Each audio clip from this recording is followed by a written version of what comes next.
Welcome to the Women's Motorsports Network podcast, the show that puts the spotlight on the incredible women who fuel the world of motorsports. From drivers to crew members, engineers to fans, and everyone in between, we're here to celebrate the trailblazers, dreamers, and doers shaping the sport we love.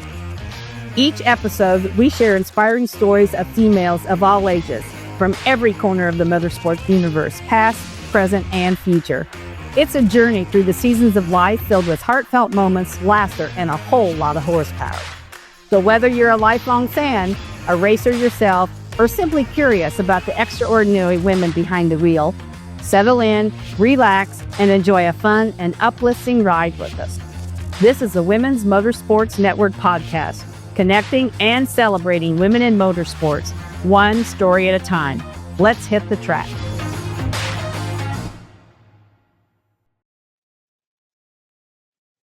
If you're looking to buy, sell, or trade the stuff that strokes your engine, anything from truck parts to classic and muscle cars, RVs to hot rods, and everything in between, then check out our official classifieds at racingjunk.com. Racingjunk.com is the world's #1 online racing and performance marketplace, the ultimate one-stop shop where you'll find what you need to rock your ride. If it belongs in your garage, it's for sale on racingjunk.com. Log on to racingjunk.com to find the gear you're looking for, sell your extra stuff, keep up on racing news and tech tips, and more. Again, that's racingjunk.com.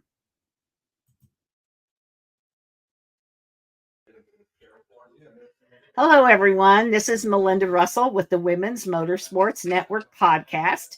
And my guest today is Kelly Anderson.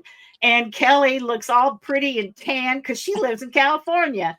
And I'm all white and pale because I live in Michigan. And until today, we've hardly had any nice warm weather. So, Kelly, I'm jealous of your tan. But I'm glad we're finally going to have some summer here in California.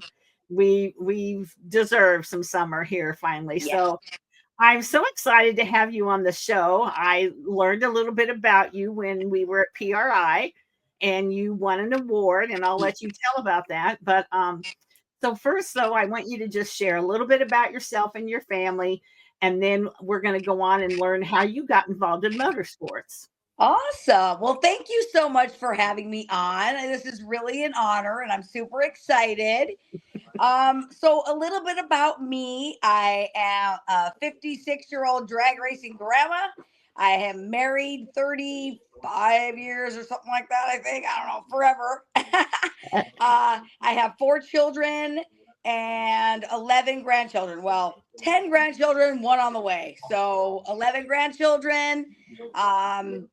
I have a dog named Sophia. She's a husky and she's crazy. So yeah, I have a nice big family, a very supportive family. Yeah, we're very blessed. That's awesome. Yeah, you have 4 children. Yes. I had 4 children. My son unfortunately has passed away, so I still have my 3 daughters. And I got you beat on the grandchildren. How many? 17? 17. And I have at the end of the month. So there you go. Got you beat there. but I'm a lot older than you, so there's plenty of time. You might end up beating me in the long run. We'll see. Oh my gosh. Crazy. Well, some of them are my step grandchildren, but they're still my grandchildren. Me too. They all count. They all count. That's right. Yeah. So Kelly, I know. I love it. And every one of them is so different. Yeah. Isn't it crazy? You know, I love all of them to pieces. Yeah. So Kelly, how did you get involved in motorsports?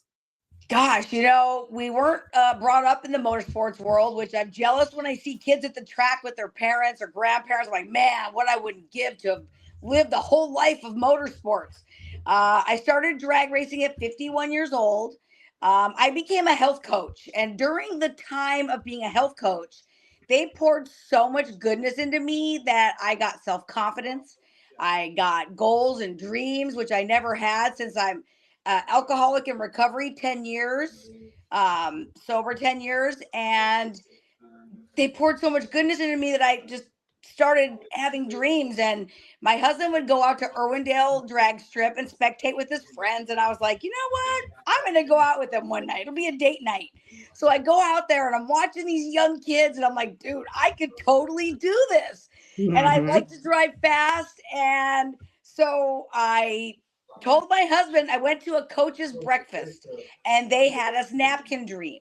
So I wrote down on a napkin, I want to drag race. And honestly, I don't even know where that came from. I didn't ever think that in my life. It wasn't something that I had been passionate about. It just came to me. I want to drag race. I come home, I go, babe, I want to drag race. And he's like, okay, we'll take your 6-cylinder Camaro out, your daily driver, and give it a go. And so we had a muffler, whatever system put on to make it, which I thought was going to sound like a V8. You know, you put the system on there, and it doesn't. It sounds like a 6-cylinder with an exhaust system on. Yep. So I go, there's no way I'm taking that car sounding like that. That sounds ridiculous. And so he's like, okay. So he takes it to the shop and gets it removed.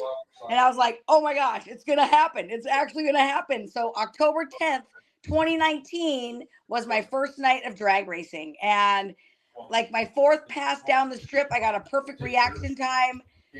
I was absolutely hooked. Like I couldn't make enough passes. I couldn't get enough of it. It was like a drug.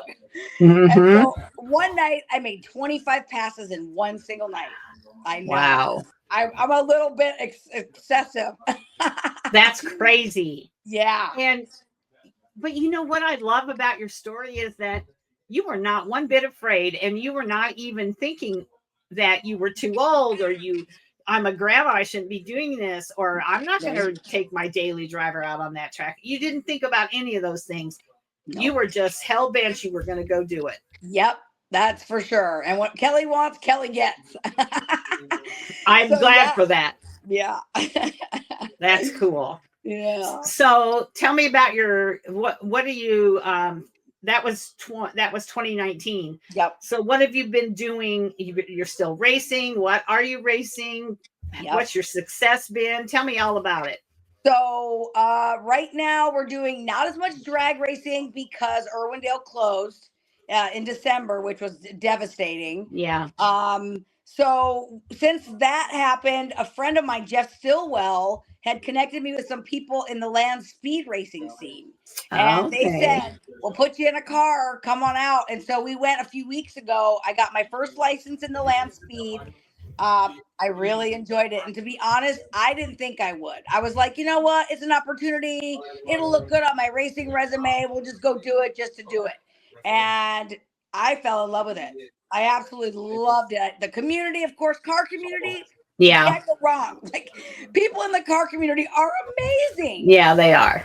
Oh, they are. We went and did the land speed racing out at El Mirage, and now we're talking about building a car for that. So we'll still drag race, and we'll still land speed race. So you know, I'm trying to put everything into these last years of my life, you know, because I'm not getting any younger. Yeah. And I want to make the most of it. And I tell you what, since 2019, when I started racing, I've lived more life than I ever have. It's insane. I could believe that because, you know, there was something missing, wasn't there, Kelly? Somewhere in that path that you just told me, something was missing, and you found it with racing and the racing family. Yes. Yeah. So I honestly, like when I first started racing, I was like, this is my calling from God. Why would God say drag race, Kelly? This is your calling. And I really didn't understand why, but I was just going with it because I knew it was from God. And so I started a girls group called the Gorgeous Irwindale Racing Ladies, where we encourage females of all ages and all motorsports and even car shows and anything with a motor and a woman. We're like, go, girl, go. And so the core group kind of, it dwindled, it kind of fell apart. And I just hung in there and I kept racing. I was just doing my thing.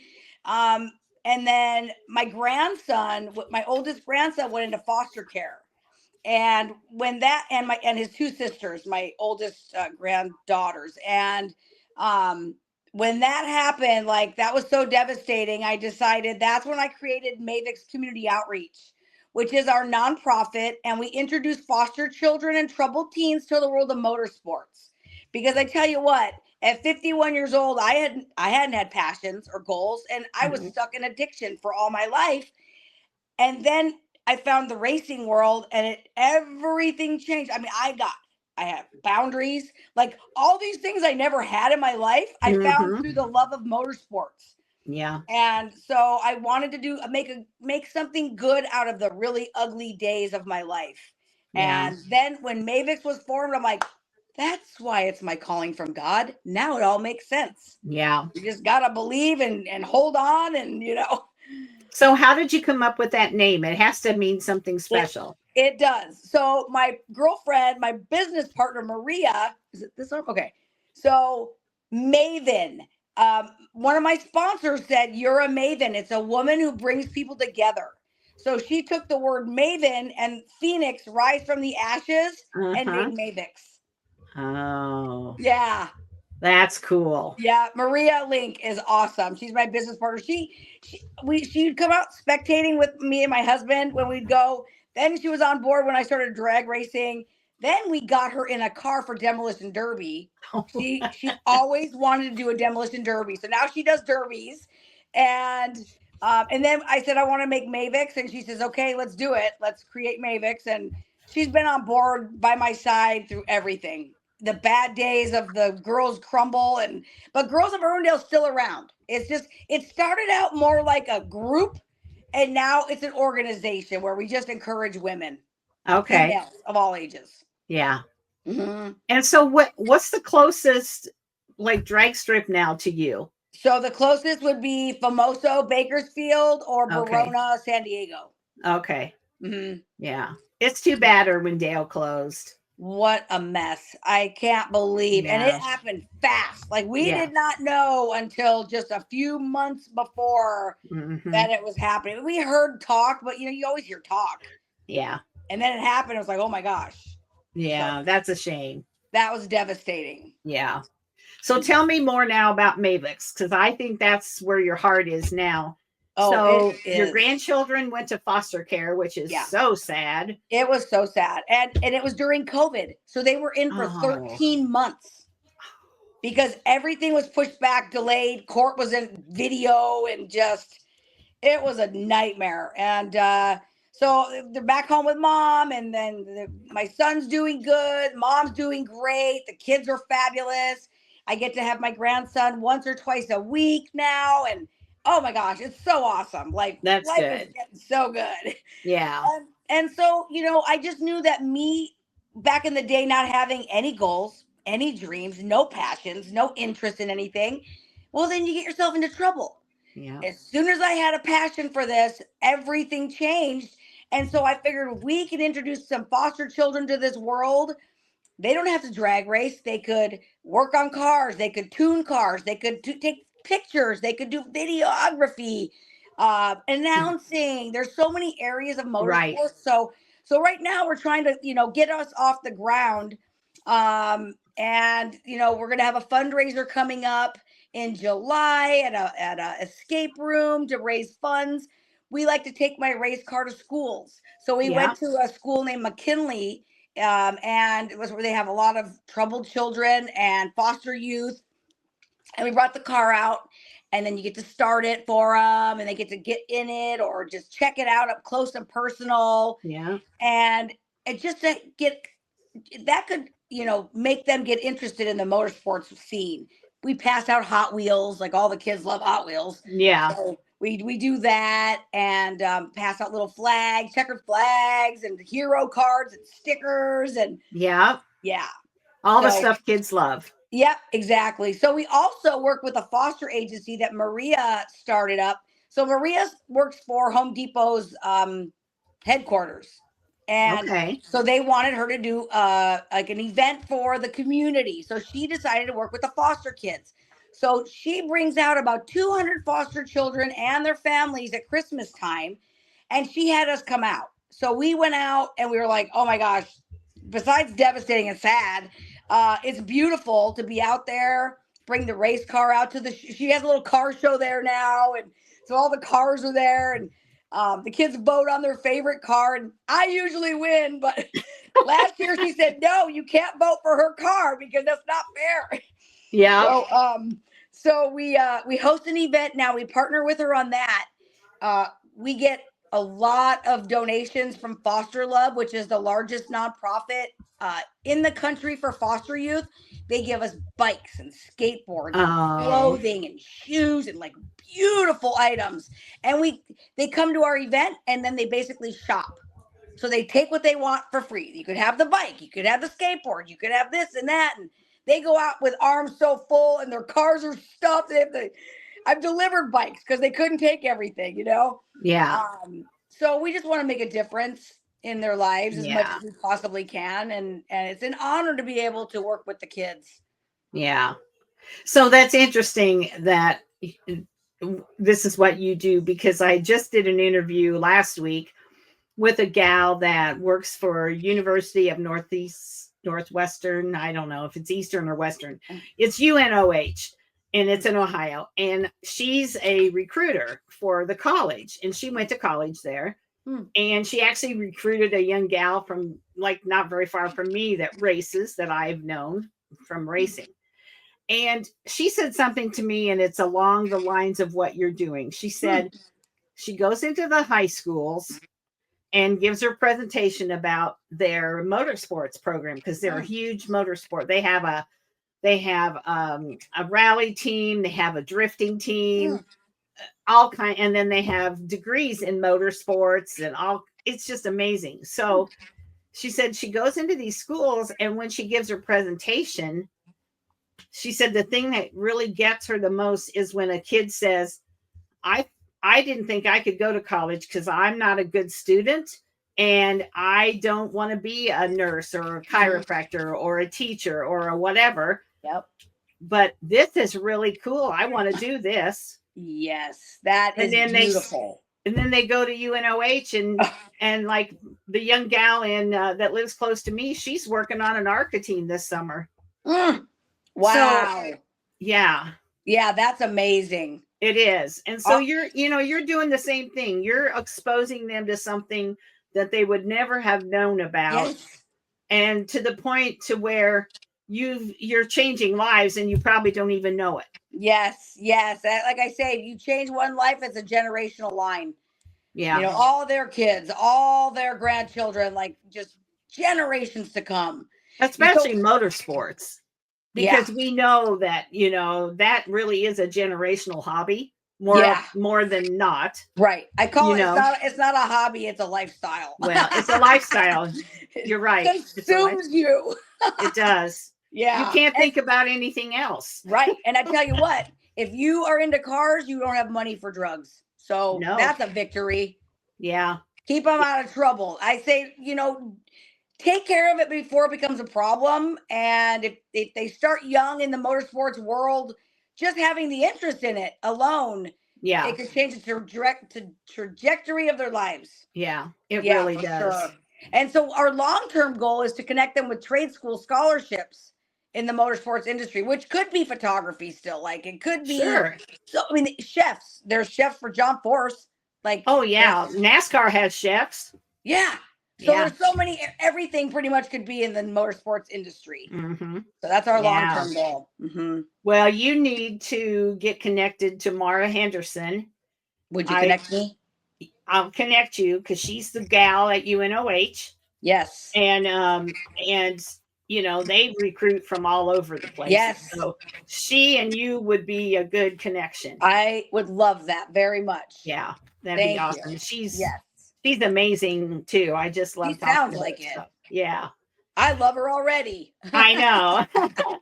So Kelly, what has been your favorite thing, if there is a favorite, or your favorite things about being involved in the motorsports community? Oh, the fans.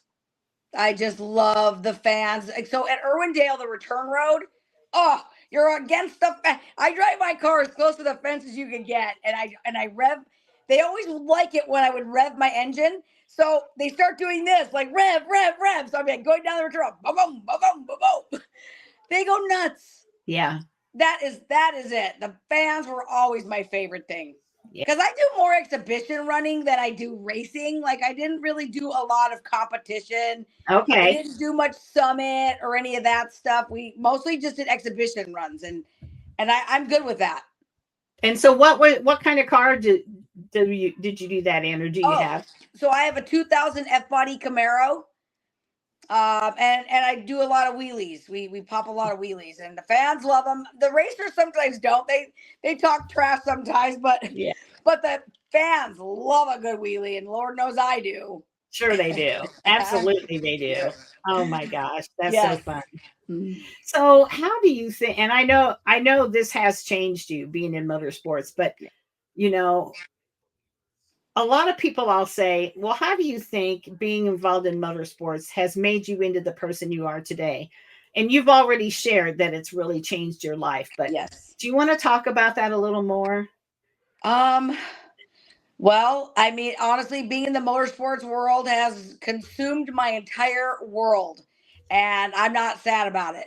You know, I mean, it made me a better person, made me a stronger, independent woman. Of course, I have my husband who helps me with everything, but I mean, I'm an independent woman who knows what she wants. I go after it. I have boundaries, which is a new thing in my life because back in the day, I was always like, yes, okay, whatever. Like I didn't want to make someone mad. Now it's like, this is how it is. And this is the way, you know, I try to follow God's word. Not perfect at it, that's for sure. But I have structure. I have confidence. I mean, and having confidence is a really good thing as long as you're humble about it. And I go through phases where I'm not, and then God says, don't you dare. It's all about me, sister. And I got to reel myself back in and get back on track and keep my eyes on the prize, which is Jesus. So Yeah. yeah. So what does your family think about you being so involved in motorsports? Oh, they love it. They love who I've become. They love it. So my husband, all his life, it would be like, okay, my youngest son, baseball, private lessons, baseball practice, everything. Then my daughter, soccer, boom, boom, boom, soccer, travel, go with her. My youngest son was swimming, band, archery. They did all that. And then now it's my turn. Yeah. Now he supports me 100%. And it's really funny because we filmed on a few shows. So my husband, Paul, is now known as Kelly's husband. So they'll be like filming. Okay, Kelly, over here. Kelly's husband, go over there. Isn't that funny? Yeah, he loves it. He loves it. He wouldn't change a thing. That's cool. Yeah, it's great. My kids are so proud of me.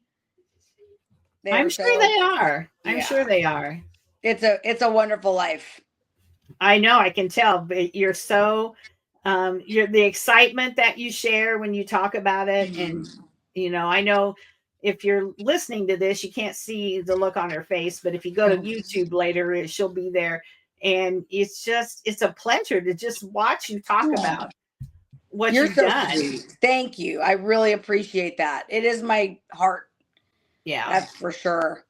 So what's your favorite memory? Do you have one from like when you were running your car? I have a memory, a funny memory, a cool memory, and a funny kind of memory. Go ahead. So John Forrest was at Irwindale watching his grandchildren do summit racing, his granddaughter Autumn. And at the time, I had totaled my first car, which was Stacy OG, I guess.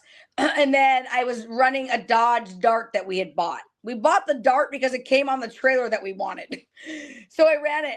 I ran a 7.0 and I saw John. I went over to him, got a picture, and I go, I'm going to get into the sixes tonight. And then I'm going down the track on my next pass. He's on the fence, blow up in front of him. I go, oh my God, I never got into sixes, and I got ahead of myself bragging about my 6-second run I was going to do. So that's a memory. And then I got to share it with him at PRI 2 years ago. I told him the story. And, that was awesome. That's so cool. I love John Forrest. John Forrest has always been my favorite since I was dating my husband in 87, 86 maybe. And he took me to Pomona for the first time. My first time at the drag races. And John Forrest, here he comes. About halfway down the track, I was like, wow, that's amazing. Yeah. So I fell in love with John right then. Yeah. Huge fan ever since. How could you not be a fan of that guy? Right? Right? Yeah. Right. Yeah. Yeah, for sure. So So do you work on the car too, or just your I husband? don't. You Okay. know, I wanted to. But then me and my husband fight too much when I try to ask questions and get all up in the business. He's like, just let me do it. So I did take a beginner's automotive class at Citrus College for a semester, Okay. so I could change oil, which I was so proud of myself. I was like, I changed the oil. Yeah. But That's we okay. decided we're gonna keep our roles how we know. He's taken care of me my whole life. Like we've been together since I was 16. So 40 years we've been together, married 35. And he likes to take care of me. So I was like, you know what? I'm not gonna fight with him to help work on the car, which I did want to work on the car. So I just let him do it. It's faster and easier. Yeah. Yeah. And maybe that's his way of being very supportive. Is like, Yeah. this is my role. Yeah. That is your role. And Yeah. yeah. For sure. Yeah, I don't think I could. My husband's a welder by trade, and although we're more retired than not, I couldn't be a welder and work in the shop with him. Yeah. No way. Right? Exactly. How to keep a happy marriage. Stay out of each other's way. Have your own space. Yeah. And sometimes he'll say, I'll say, we this, or are we going to go to this or that? And he said, what? Am I a mouse in your pocket? Because I'm the bigger sports fan than he is. Oh, okay. And so, he goes to the races and stuff, but he would just as soon maybe not at times. Right. So, right. Yeah. I get it. So let's pretend that it's race day. Yep. What do you do? What's your routine on race day? I try to hydrate pretty good because usually you sweat. So I call race day P5000 because I will have to go to the bathroom. I get so nervous, but it's always nervous excitement. Yeah. It's like until my first pass, I'm like going to the bathroom constantly, like, oh yeah. And but once I make my first pass, I'm usually good. Okay. Back in the day when I was being healthier, I would always go for my morning walks. And my morning walks were my zen. And I've gotten out of that habit. I think it's just too many weirdos on the streets, honestly. There are. I quit going out and doing that. Gosh, I mean, just pack up your stuff and go out and look forward to the fans and the other racers and all your friends. And it's actually a smaller community than you would think. Like, yeah, that even the big guys like know who you are. And it's like, yeah, it really is. We talked before we started recording about how when I first started the Women's Motorsports Network, I just thought it was such a big community that I didn't even know where to start in motorsports. And then I decided I was going to focus on the women of motorsports. And as you get involved, are there hundreds of thousands of women in racing? Yes, there are. If you look at all the different kinds, but overall, it's a small community. It really is. People know each other. Yeah. They get to know each other. Yeah. Yeah. For sure. Yeah, they really do. Yeah. Do you eat or not eat when you go to on race days? I usually don't eat a lot. Not on race days. I eat plenty on the rest of the days. Yeah. Did you have any superstitions? Same shirt, same socks? No. Thankfully, I'm not a superstitious person. Okay. But I used to always get my walks in because it helped me keep my head calm and calmer. Yeah. You can tell I'm not the calmest of people. You're a little excitable.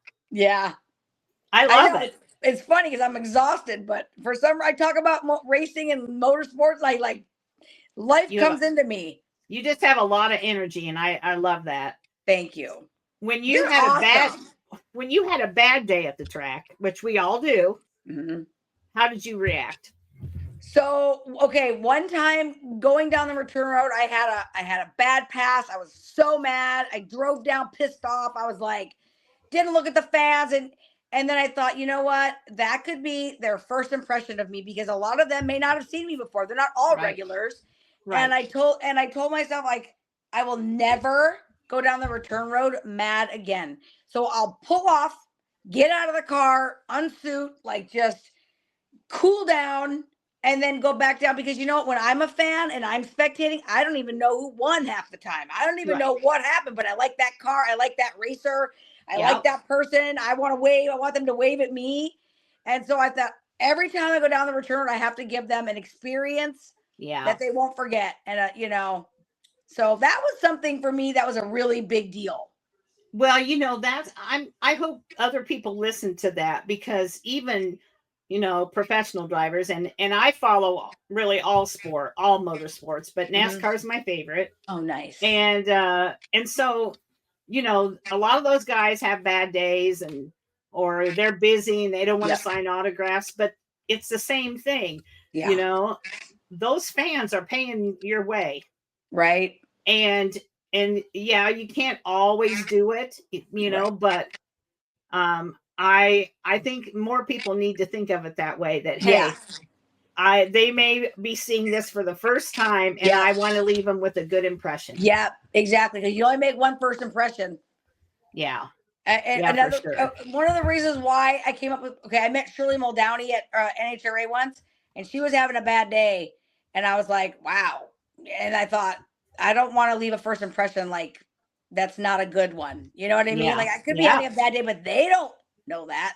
Right. They don't know what's going on in my life. All they know is they want to meet you. They want to experience your energy. They want to, so you just have to really try to just kind of save it for when you get home.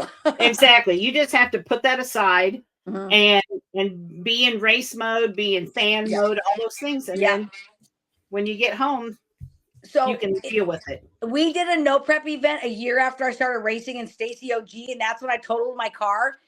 So I totaled the car. It wasn't that big of a deal, really. I'm surprised it got totaled on that slow of speed, but it did.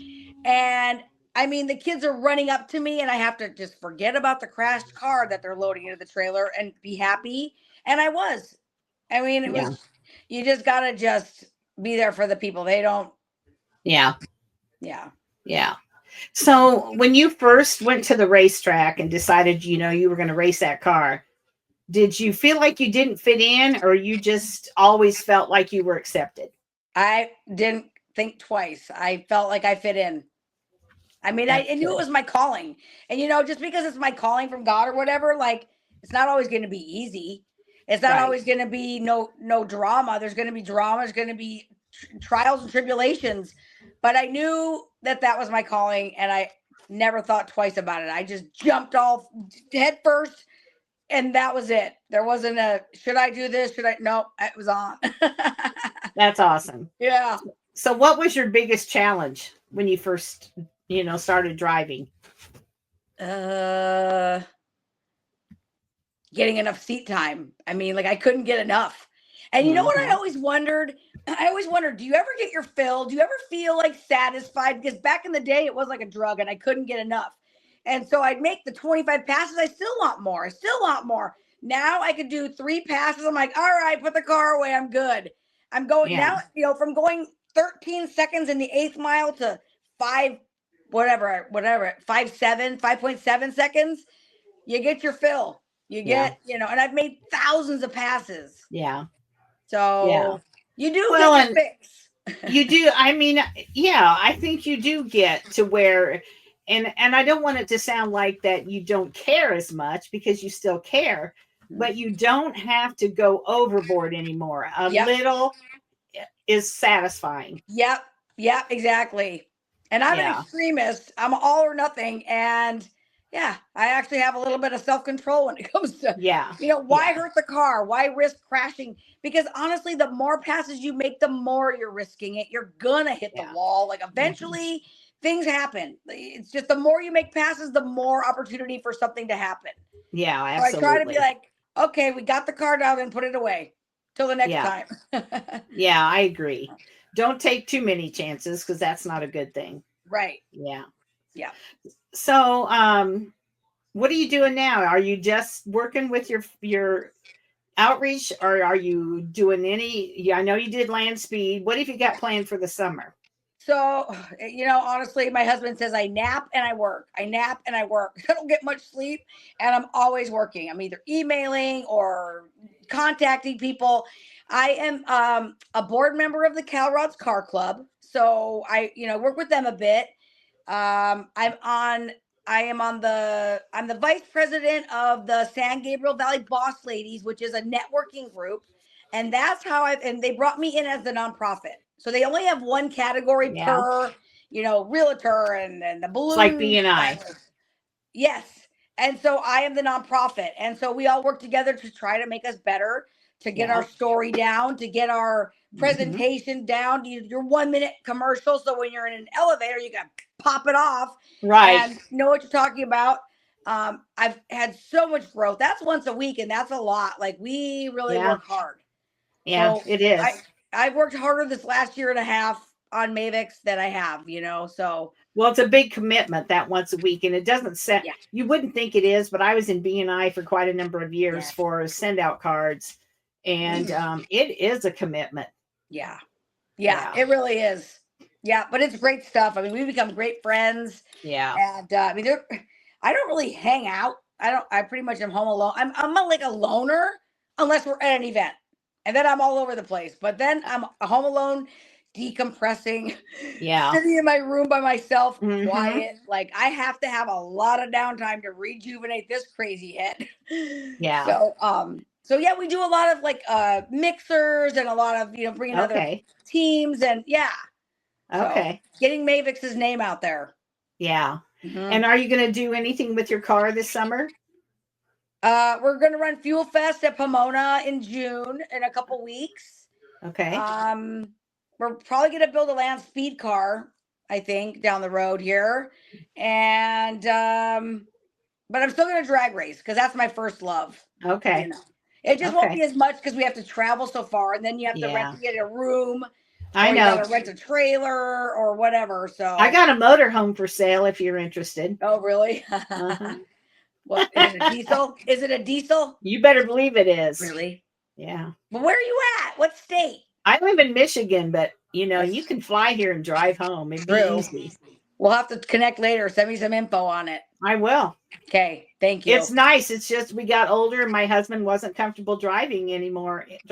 And so we sold our big house. We built a smaller house. That's nice though. And that it's easier for both of us to take care of. Yeah. And definitely send me some pictures on it and some info on it.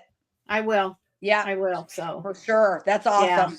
Yeah. So now tell me, if somebody wanted to follow you on social media or whatever, how would anybody follow you, get connected, be friends with you? So my Facebook page, my personal page, I have two Facebooks because one of them was for Mavix. I had to create a Facebook. You can follow me at Kelly Barr Anderson at BARR, 2 R's. Kelly Barr Anderson on Facebook. Instagram is Full Throttle Fabulous, 1 word. And our website for Mavix is mavixcommunity.org. Mavixcommunity.org. And is there opportunity for people to donate or help or in any way with your outreach? Yes. If you go to my website, you could donate there or send me a message there. mavixcommunity@gmail.com is my email for that. We love support. I mean, help us get our name out there. Financial donations is great. We're getting ready to do our fundraiser, like I said, in July, our first big one. We want to get our name out there. We want to make a bigger impact. I would like to travel the country. Yeah. And go all over to the schools and stuff like that. Well, you need that motorhome then, so you can do that. That's right. Send me that info, sister. I will tonight. I'll do it tonight for sure. Thank you. So, Kelly, is there anything? Well, one thing we didn't talk about, you were a Hoosier hero. Ooh, I am a Hoosier hero. 2025. Now, tell me how did that come about? How does that work? So so I've seen last year. I saw them and post. Become a Hoosier hero, be an ambassador for Hoosier brand. And we love Hoosier tires. We've run them for quite some time. The only time we really didn't run them was when COVID, you couldn't get them. I know. So I ordered a set and it took a year and a half to get them. And then, but we run faster with Hoosiers. So that last year I saw they're doing it. So I sent the link to everybody. Nominate me, please. If you feel I'm a Hoosier hero quality, whatever, nominate me. So I got nominated, and I was at my daughter's in Arizona, and I got the email. They said, "Congratulations, you made top 25 out of 2,000." I was like, "Oh my God!" Like, I cannot even believe this is happening right now. And then it goes to voting, and then they do where the motorsports uppers, whoever, I don't even know who they are, they vote, and then it goes to the community. And so you send the link to everybody. It's a full-time job. And Yeah. I quit doing contests because I was like, oh, it's way too much work and it's annoying. But this was something very near and dear to my heart, and I really, really wanted to do it. So then I had a meeting, and Maddie Gordon is the one that told me I was a Hoosier hero. Yeah. They all expense paid trip to PRI, and then you do media day. And it was just the trip of a lifetime. I love PRI anyway, but it was all about Hoosier last year. Yeah. Yeah. And so now I'm an ambassador, and they sent me some tires, and they sent me gear and cleaning supplies. And oh my God, they're so good to us. Yeah. It is such an honor to be a Hoosier hero. Like, I cannot believe it. I'm glad we didn't forget about that. Yes, thank you. Talk about it. Oh gosh, I would have felt terrible. So. Oh, thank you. Yes, it truly is an honor. Like, my life, a life beyond my wildest dreams. Yeah, Love I can it. tell. I can tell that you're very happy. Very happy. Yeah. Yeah. That's good, and that's what it's all about. You got to get up every morning and be ready to do whatever it is that makes you happy. Yep. And it's not easy. It's a lot of work, a lot of behind the scenes that no one sees. Oh, for sure. It really is like a 24/7, 7 days a week commitment to everything we're doing, but it's worth it. Yeah, it certainly is. Yes. Well, Kelly, I don't have any other questions, but do you have anything else that you would like to share? I know I'll think of it after we hang up. I hate that when that happens. Yeah, I know. I do too. I feel like we probably covered it all. It's truly an honor to be on the show. Thank you so much for reaching out. Oh, I appreciate that. Thank you so much. And I'm so glad we were able to connect after a couple of, I had to cancel and you had to cancel. And finally we were able to reach out. And yeah, that's awesome. So, well, Kelly, thanks again for being on the show. If you just hold on for 1 second, I'll get with you when it's over. Thank you.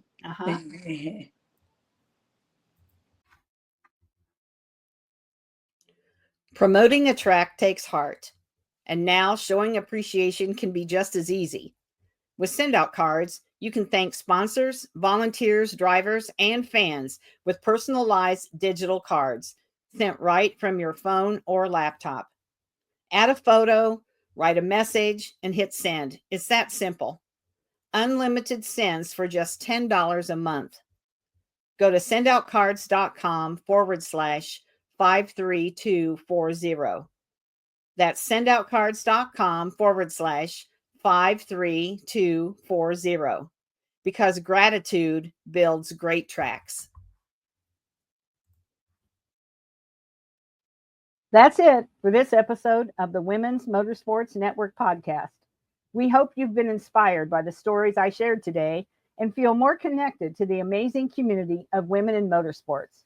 Remember, whether you're behind the wheel, in the pits, or cheering from the stands, your story matters. And together, we're driving change and celebrating every milestone. If you enjoyed today's episode, be sure to subscribe, leave us a review, and share it with someone who loves motorsports as much as you do. And don't forget to follow us on Facebook and Instagram for updates, behind-the-scenes content, and more incredible stories. So until next time, stay inspired, stay connected, and keep racing through life. This is the Women's Motorsports Network podcast, where every woman's story is worth celebrating.